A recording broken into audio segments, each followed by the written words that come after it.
French shalom and greetings to you all. As you can see, I am certainly not in Kansas anymore. I hope everybody had an awesome independence celebration. Cherish it. We take it as a given, but most of the world can only dream about it.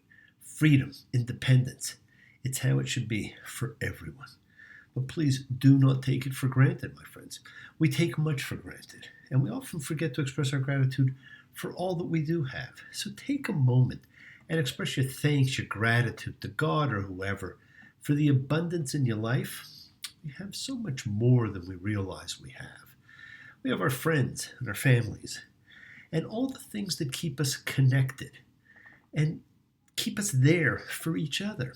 Just as we are, there for each other as we come together every week, the way we do now as a community of like-minded, like-souled individuals in search of a unification of spirit, that collective consciousness of seekers in a showing of faith, of love, a community, a chavura, fellowship, expressing our nature of kindness, compassion, thoughts, feelings, hopes, dreams, and wishes that unites us all in this community house of spirit. So once again, please do go ahead and invite everybody you know, physically, psychically, emotionally, spiritually, to gather and share from Psalm 133, the Hine Matov.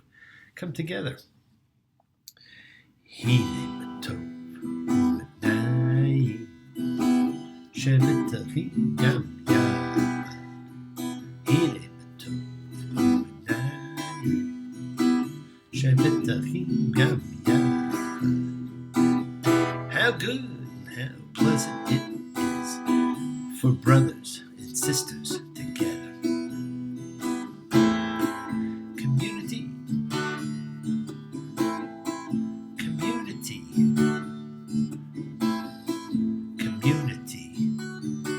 together. And as a community, my friends, let us all spread love, goodwill, and fellowship to the entire world. Remember, this is you're sending some of that goodwill that we all generate out to the universe. And it's sad to say my dear friend Gabor died last week. I could not be there to do his funeral. Baruch Dayan Ha'amet. You will be missed as you take your place in the Garden of Eden. And your soul, my friend, will always continue to shine. My Prussian blue electric clocks, alarm bell rings, it will not stop, and I can see no end in sight, and search in vain by candlelight for some long road that goes nowhere, for some signpost that is not there, and even my befuddled brain shines on brightly, quite insane. You will be missed, my friend. Shine on brightly, continue to shine. You will be loved by all those who knew you. And as we send out goodwill and love, let's take a moment to invoke healing and renewal for everybody everywhere. For everybody you know, for the souls and spirits of everybody you know.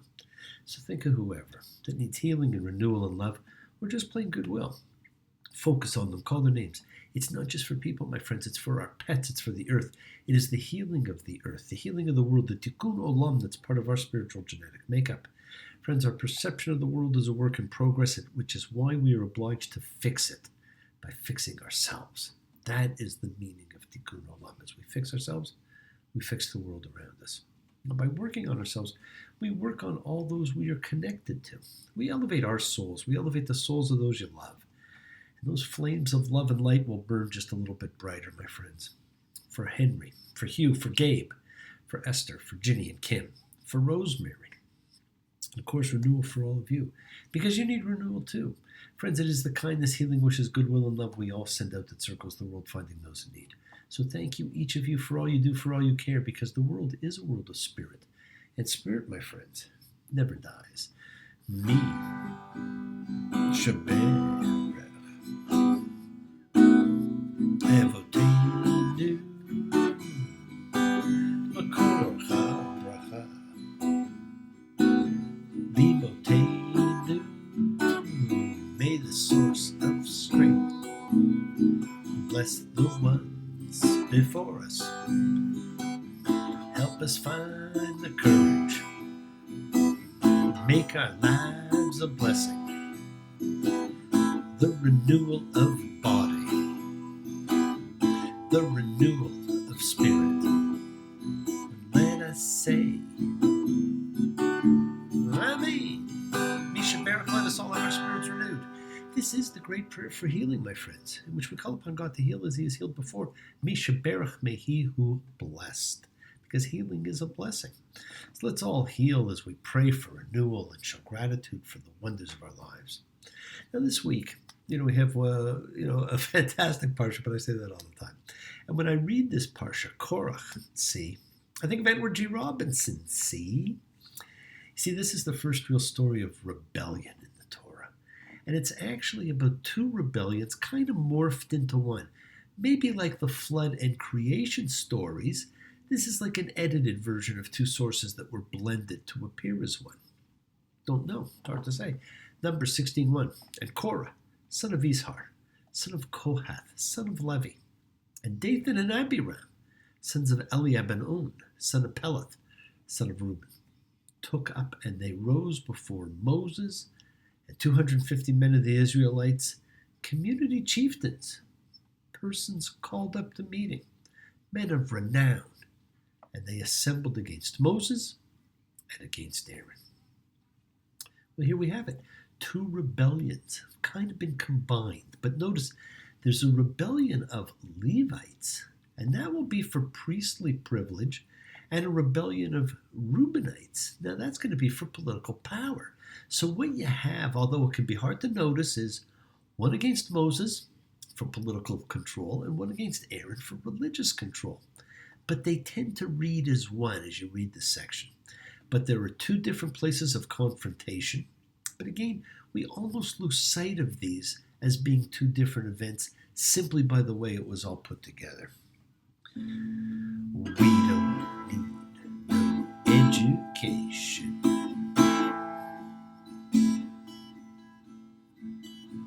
We don't need no thought control.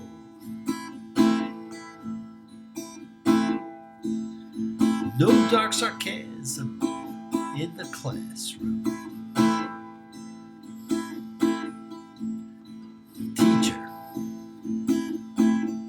leave these kids alone. Hey, teacher, leave them kids alone. All in all, it's just another brick in the wall. All in all, just another brick in the wall. Myra, you never know when a song will be apropos. There's a rebellion going on, friends. What you'll also notice is there's two different modes of destruction for the two groups of rebels. There's a consuming fire that's going to engulf the Levites while the Reubenites are swallowed up by the earth. Now, perhaps this odd weaving together of these two rebellions was simply intended to suggest that political and religious power are actually inseparable. And of course, this is an idea that might have appealed to the priestly editors. But from a modern perspective, it makes peculiar reading. It just makes it very difficult. And who were these rebels? And that's an important word to keep in mind, rebels. It's a term that will be called upon many times in this book. But in this case, as in the last, these are men of renown. And the rebels say, you have too much. For all the community, they are all holy. And in their midst is the Lord. Why should you raise yourselves up over the Lord's assembly? And they're right. Moses is in charge of the political hierarchy. Aaron controls the priesthood forevermore. Why not them? Aren't all the people holy? As Korah says, you have too much. For all the community, they are all holy. He's right, my friends, they are all holy. So why should a pair of brothers have all the power? Well, Moses decides he's going to leave the decision to God. In the morning, the Lord will make known who is his, and him who is holy, he will bring close to him, and him who he chooses, he will bring close to him. Do this. Take your fire pans, Korah and all your community, and place fire in them, and put incense on them before the Lord tomorrow. And the man whom the Lord chooses, he is the Holy One. Well, what we see is Moses has actually dictated the terms of settlement. And this group, well, they just want to exercise their holiness. They've thought about it. And they've just decided, you know what, they're just not going to take it anymore. Oh, you're so condescending. Your gal is never ending. We don't want nothing from you at all. Your life is trite and jaded, boring and confiscated. If that's your best won't do. We're not gonna take it. We ain't gonna take it. We're not gonna take it anymore. Now, I was never a Twisted Sister fan. Hey, I don't even like their name. But this song sure hit the spot here. Enough was enough, others wanted to say. Now, there will be an incense on fire test, one of the key functions, of course, of priesthood. But we've seen what happens when God seems to disapprove of fire pans.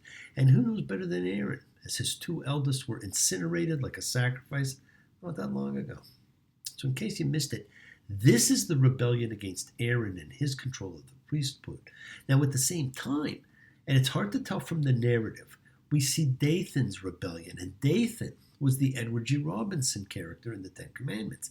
Now, in the second story, where power, political position, rather than priestly privilege is at issue, the rebellion is directed against Moses, and Aaron's now not even mentioned.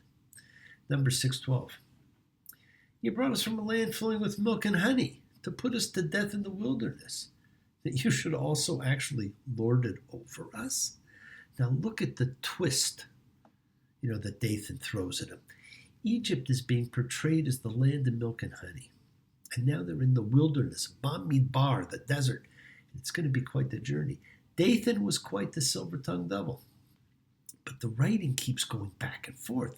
Suddenly Moses says to Korah, and Korah was fighting Aaron, each man take his fire pan, and you shall place on it incense and bring it forward before the Lord. Each man his fire pan, 250 fire pans, and you and Aaron, each man his fire pan. So we know what the test is.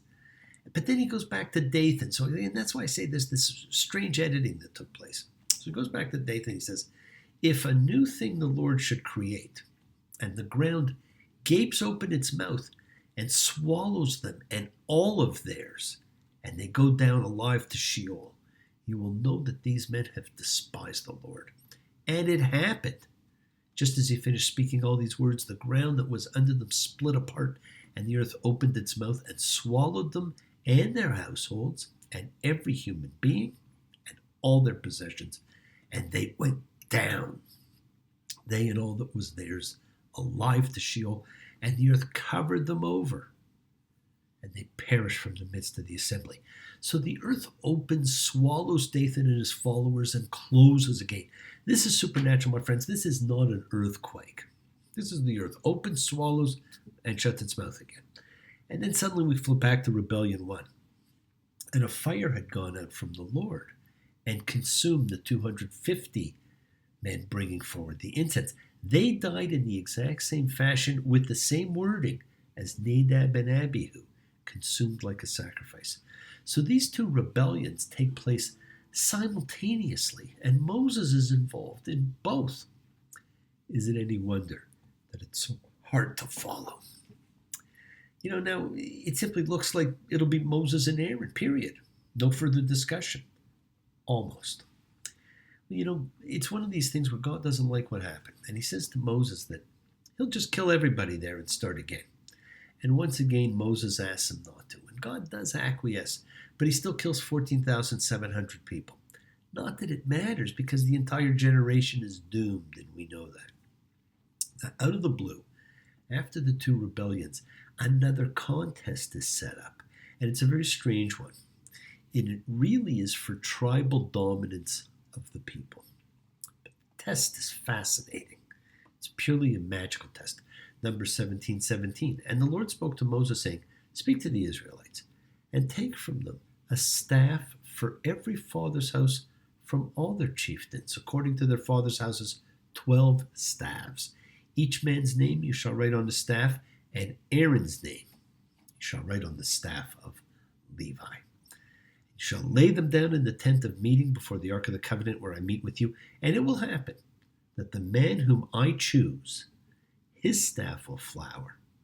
And it happened on the next day that Moses came into the tent of the covenant, and look, Aaron's staff of the house of Levi had flowered, and had brought forth flower, and had burgeoned and blossomed, and had borne almonds. And the Lord said to Moses, bring back Aaron's staff before the ark of the covenant as a safekeeping, as a sign for rebels, and let there be an end to their murmuring against me. They shall not die. But once again, it is the house of Levi, all by magic, and it will be a sign for rebels. We just had 2 rebels, and soon we will have 2 more. The staff is now the sign of power, the mace, the crook and flail of Israel, a warning to rebels and the sign of rulership. Now, this whole story, like so many others in Numbers, marks out a borderline between the sacred and the sacrilegious, stressing that only the consecrated can cross into the zone of the sacred. The people, however, who live alongside the sacred precincts are gripped with fear that at any time they might step over the line and be struck down. It's difficult to understand in the post-biblical age that we live in, but the concepts of ritual, sacred realms, purity, impurity, and violation of sacred zones are fundamental to Israel's life as pictured in the Bible's early books. It is a sacred world we do not understand. And yes, my friends, the world is sacred. So is everything in it. Express your gratitude, light a candle, make a wish, celebrate your life and the lives of those you love. Share your feelings with them. Live free, be free, honor your freedom, be well, be happy, and be blessed. Share and honor the light and all who live in the light and continue to shine. Continue to send everybody you know goodwill and love. Pray for peace and freedom for everyone, and end to terror and hatred. Remember, friends, we are a community. We learn together, we celebrate each other, we love each other. We share this right together, men and women equally. So let us send out love, not fear. Send out peace, harmony, goodwill, and healing to all who need it. And please do learn to forgive. Learn to love, including yourself. Open your hearts. Honor the relationships of your life. Tell those you love that you love them. And take advantage of the time you have. Enjoy the journey, my friends. We take the twists and turns and the patterns that weave through the fabric of our lives in our effort to grow, to learn, to be, to love. So please do love. Now, bless you all. Have a great week. A week of love and light, a week of peace, a week of miracles. Examine your intentions, right? Because we set in motion all that happens in our lives. It's our intention, our kavana, our cause, our effect. Everything is linked. As I said, you always have time to forgive and to be forgiven. You have the knowledge of what is good and bad, so acknowledge what you have done wrong to yourself, to God, and to any person you've wronged, and ask forgiveness. But do so with sincerity, accountability, and vulnerability. Forgive those you've hurt, that you've learned to be forgiving and compassionate, because the secret of forgiveness, compassion, and peace, my friends, is in acceptance. Can you accept yourself, other people in the world as they are? Can you accept life as it is without trying to control it? If you do, you can experience the peace that acceptance brings. So do not stop your journey.